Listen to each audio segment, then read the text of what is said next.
Hi everyone, welcome to our rebranded channel, Simply Truly. You rebranded? Yes, we rebranded. I actually changed the name from. I didn't even know. Yeah, it's changed. Because I said there was that video, I think, before the previous one. I mentioned that we'll be changing the name from Dark and Handsome to Simply Truly because we are Simply Truly.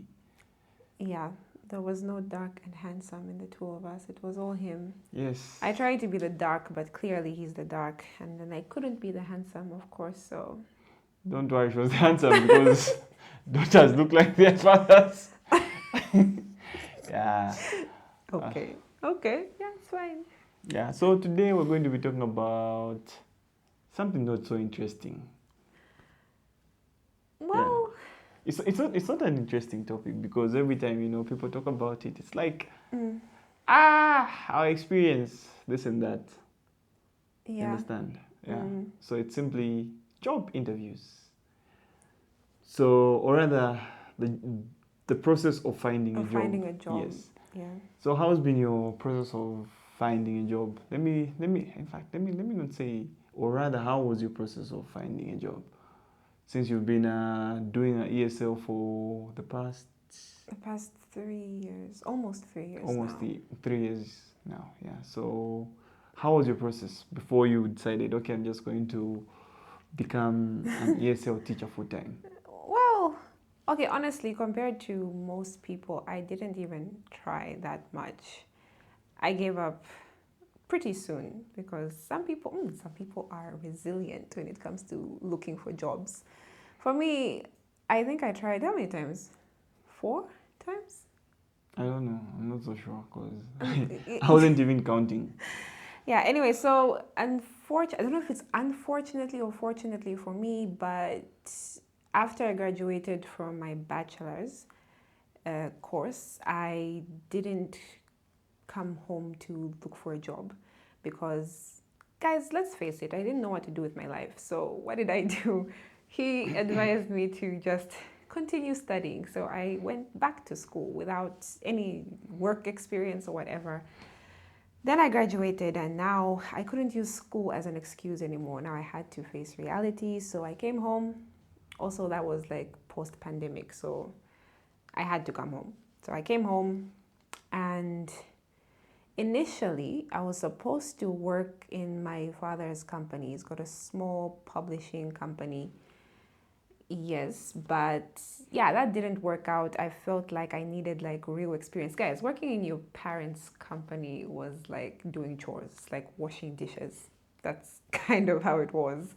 So, yeah, that's how I started applying for jobs. Anything that was related to international economics or business, just anything that I studied. What was the first company I applied to? Mm, I don't remember. Was what I remember is just TSL, ESL, ESL, ESL. That's the only thing I actually remember. I think I worked for a startup. I can't even remember the name of the startup. I worked for them for a month, and most of that was. Okay, why are you laughing? I'm not laughing. It's This just is my normal. work experience I'm sharing. Mm-hmm.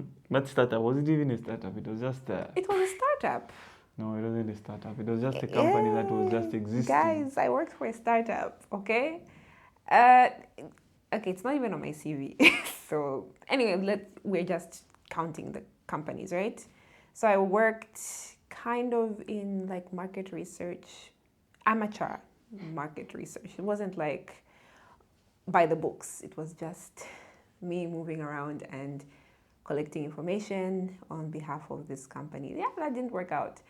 Then what happened next? Started looking for another job, I in started another looking job, for in another another job. job until yeah, you tried applying for Ingo. I remember. Okay, he's just forwarded my whole story. So yeah, Mm-hmm. yeah, no, That's how it was. that's what happened. Mm-hmm. Okay. But yeah, the interesting one was the IDC one. I think so.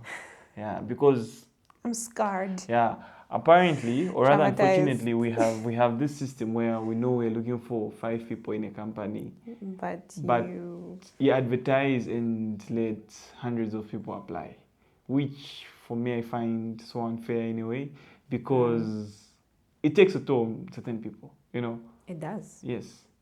Scarred for Mhm. life. Because imagine you need maybe 1 or 2 people, but what happens? You end up calling. How many people do they usually call? I think for the aptitude test, we were like, they told us we were about 200 who passed like the first screening to get up to the aptitude test. So they wanted 10 people. So we were about 200 and something who went for the aptitude tests. So yeah, that gives you a picture of what we're dealing with. 200 and something people competing for 10 positions. So it's really insane because when you actually think of it, it's draining. How can you advertise for a job that only needs 15 people? You said, and over 1,000 people apply. So what happens is that the whole process is training, and it's a tiring process. And the funny thing about this whole them wanting, let's say, 15 people, is that there's a lot of work to do. Our country needs a lot of fixing. I won't even lie to you. So if you're going to pick 15 people, that means you still need to do a lot of what? Interviews. And interviews are what? Expensive. So yeah, because I remember those interviews that I usually talk about where we're like 7,000 and they only needed, I think, I don't even know the number that they actually needed that time. But 7,000 people sat for the test, and yeah, it was a very funny process because they only had to pick a few people, and believe me, that number was less than 50, and it was just something else. I won't even lie to you. And I feel like it just takes a toll on you emotionally because these kinds of interviews are in steps. So like it's not just like an interview and then you go through. It's like you pass and go on to the next step, then you pass, go on to the next step and the next step. You just keep going until you get to a point where you feel like, okay, maybe this is it. Then you're like, oh, sorry, we regret to inform you that you will not be picked for this year's whatever. And you're just like, He's even, he's even, he's even wrong grammar. We are, you are, we are.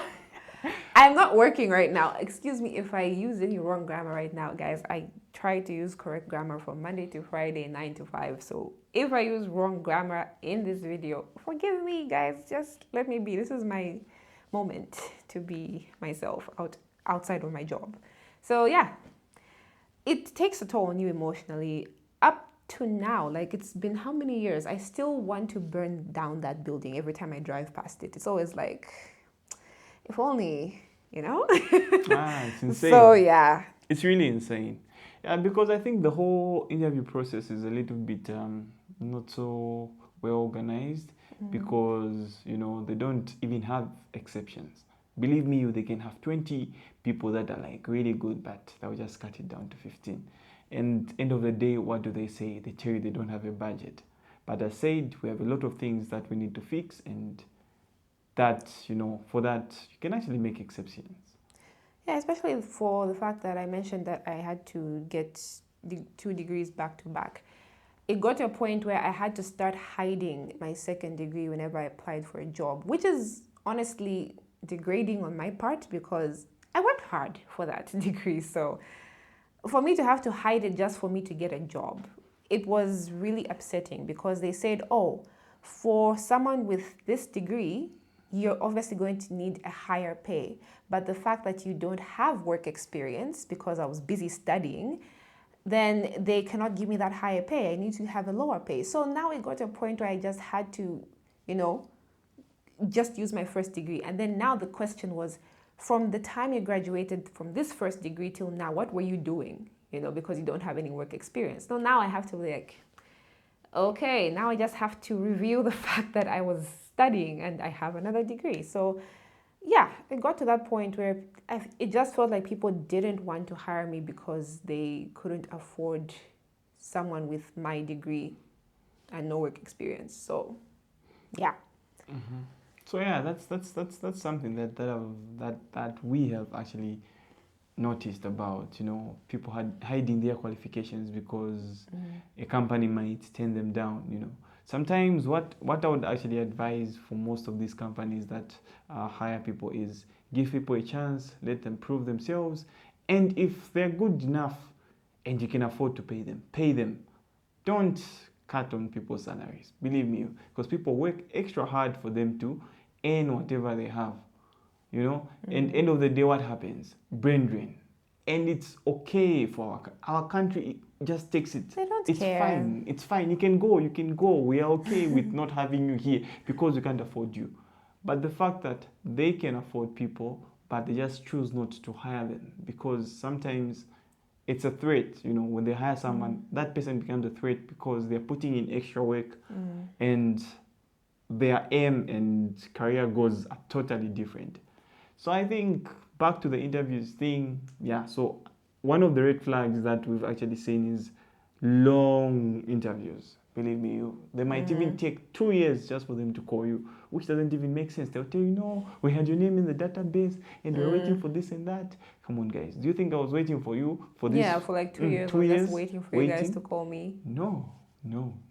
And another thing, this thing where they look at your qualifications and say, no, but we can't give you a job or offer you a job because of this and that. Overqualified. You're overqualified. No, guys, anything is teachable. Even whatever the interviewer is asking someone, even if they don't know, but they've got that interest and zeal to learn, hire them. I mean, even the interviewer themselves had to learn somewhere. Yes. Even when they joined the company, they were probably as blank as we were in those interviews. But I mean, this is why we have orientations, you have, job trainings and things like that. Is that not what companies do? But It's just something else. Yeah. It's just really insane because sometimes you might even be better than the interviewer. The time they were actually joining the company. That's true. Because it's like no, we can't. Sorry, we can't hire because of this and that. And next moment, you try to do like a research because I like doing this. I like shutting down companies. So if they reject me or they rejected me, I follow them and just see how they're progressing. And truth be told, Wow. financially they'll be progressing, but growth, no. Those are serious traits of a psychopath. No, they're not traits of a psychopath. It's just the truth. Okay, I guess it's the same thing as me trying to burn down the building every time I drive past. That's the way it is, yeah. So it's really insane, and I just hope most of these companies get to adjust on how their hiring process is rather, yeah, because. Also, for me, the thing that really puts me off whenever I see like a job posting is this work experience thing. Somebody is 22 years old and you want them to have 5 years work experience.